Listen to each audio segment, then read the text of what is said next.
साहब और जावेद साहब और तमाम आपके दोस्त साथियों का सवाल कि मुस्लिम जो है वहाँ पे ख़ास करके बिहार में जो इलेक्शन हो रहा है उसमें पसमानदा की कितनी प्रतिशत होगी।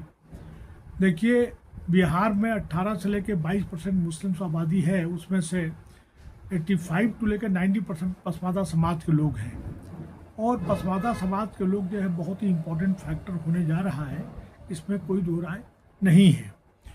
और चूँकि पसमानदा के पास में कोई मुश्तरका प्लेटफॉर्म या आइडियोलॉजी या कॉमन एजेंडा न होने की वजह से वो तमाम ये लोग बिखरे हुए हैं, इस वजह से इनको प्रॉब्लम हो रही है।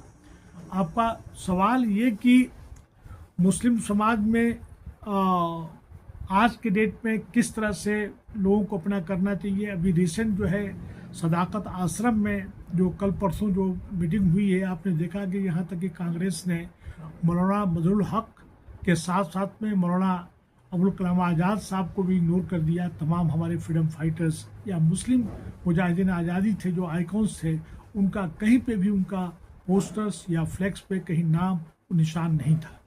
ये बात उस वक्त भी देखी गई जब राजीव गांधी जी साउथ इंडिया से जो है एक रथ यात्रा जो जोड़ने की बात कर रहे थे, उसमें तमाम 22 लैंग्वेजों को इस्तेमाल किया, लेकिन उर्दू ज़ुबान आज के डेट में किस तरह से लोगों को अपना करना चाहिए। अभी रिसेंट जो है सदाकत आश्रम में जो कल परसों जो मीटिंग हुई है, आपने देखा कि यहाँ तक कि कांग्रेस ने मौलाना मजहरुल हक के साथ साथ में मौलाना अबुल कलाम आज़ाद साहब को भी इग्नोर कर दिया। तमाम हमारे फ्रीडम फाइटर्स या मुस्लिम मुजाहिदीन आज़ादी थे जो आइकॉन्स थे, उनका कहीं पे भी उनका पोस्टर्स या फ्लैक्स पे कहीं नाम निशान नहीं था।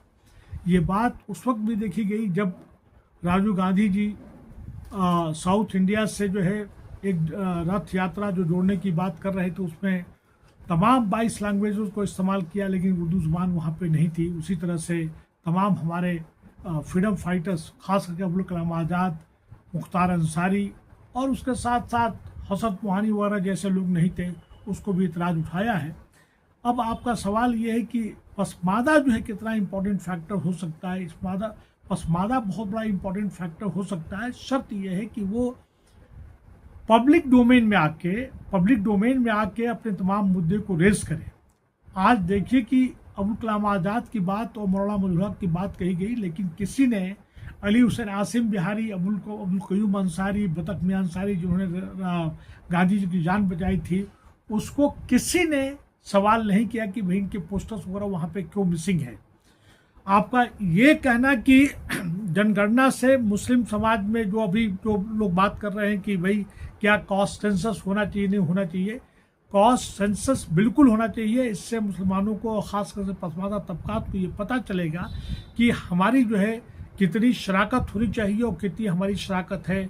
जैसे हम बात कहते हैं कि राजनीति में जो हमारे पार्लियामेंट में नहीं गए हैं और पार्लियामेंट के साथ साथ सूबा के जो है असेंबली में हमारी शराकत नाम की हमारी रिप्रेजेंटेटिव या प्रतिनिधित्व नहीं है, तो होना चाहिए। तो उससे इनको बहुत बड़ा फ़ायदा होगा। लेकिन जो मेन जो है, जो बुनियादी जो मसला है, उसमें आप देखिए कि जो 131 जो है जो SC/ST के लिए रिजर्व कर दिया गया है, उस पर हमारा दलित मुसलमान, OBC मुसलमान इलेक्शन नहीं लड़ सकता है। 1516 से लेकर MLA MLC की सीट्स हैं जहाँ पे दलित मुसलमान, OBC मुसलमान नहीं रह सकता है। और इसका कारण ये है कि जो डिस्क्रिमिनेटरी जो प्रेसिडेंशियल ऑर्डर है 10 अगस्त 1950 का, आज तक उसको ख़त्म करने के लिए किसी ने कोई बात नहीं की। आपका सवाल शादाब साहब और जावेद साहब ये कि क्या पसमानदा लीडर्स को कभी आज तक मौका मिला, नहीं मिला। देखिए, 1950 के बाद से ढेर सारे पसमानदा लीडर्स जो है असेंबली में भी आए और पार्लियामेंट में भी आए, लेकिन कभी भी उन्होंने जो है जिस तरह से मनवादी पुंजवादी ताकतें जो है अपने एजेंडे पे कायम रखकर अपने एजेंडे की बात करती हैं, पसमानदा जो है लीडर जो है वो जिस पार्टी में होता है उस पार्टी के मंसूर के मुताबिक चलता है, उसका लाइन पकड़ता है। जो पसमानदा का या मुसलमानों का मसला मसाइल है उस पर वो बात नहीं करता है। आज वक्फ एक्ट, अमेंडमेंट एक्ट जो आया है, आप देखिए कि सुप्रीम कोर्ट ने किस तरह से बहुत बड़ा खेला कर गया और उसमें किसी तरह से भी मुसलमानों को कोई फ़ायदा नहीं है। और उसमें से मैं समझता हूँ, लोग कहते हैं कि नहीं साहब 10% हमारे फेवर में है। हम करें एक भी फेवर में नहीं है। तमाम का तमाम जो है वो पॉलिटिकल पार्टी जो सत्ता में उसके फेवर में है और उसी की बातों को सुप्रीम कोर्ट ने इंडोर्स किया है।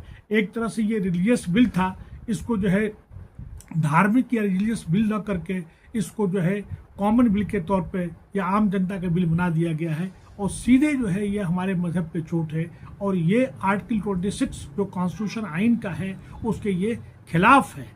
और जितने भी उसने ऑब्जर्वेशन दिए हैं सब हमारी कम्युनिटी के खिलाफ, हमारे इस्लाम के खिलाफ है। यहाँ तक कि उसमें कोई ऐसी चीज़ ही नहीं है जिससे कि हम इस पर खुश होने की बात है।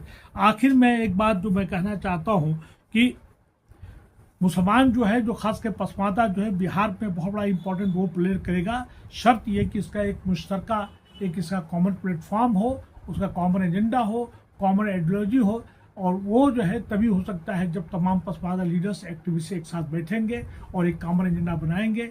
यही मुझे